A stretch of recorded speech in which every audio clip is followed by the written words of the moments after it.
Now let's turn to the Washington Post political reporter, Eugene Scott.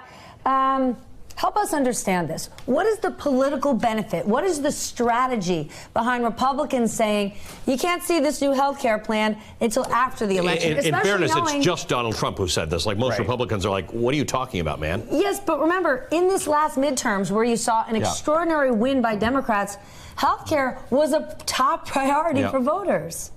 Right. Well, Republican lawmakers know that this strategy is not going to be as winsome or effective as the president thinks it will be because of what you just shared, Stephanie. It wasn't in 2018 when Democrats took at least 40 seats in Congress campaigning on issues, including health care, which were a high priority to voters.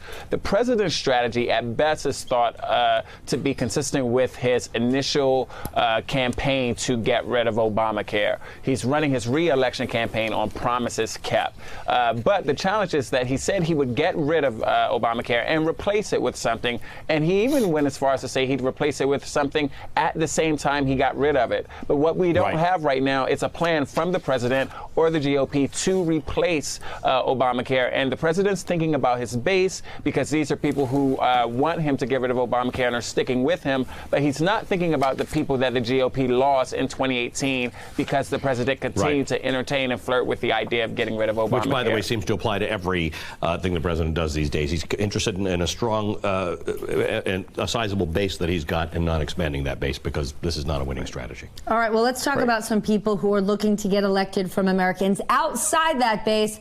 Let's talk first quarter 2020 fundraising for Democrats. So far, we have seen Bernie Sanders, 18 million, Kamala Harris, 12 million, Pete Buttigieg, 7 million. I spoke to Senator Kirsten Gillibrand this morning. She has not released her numbers.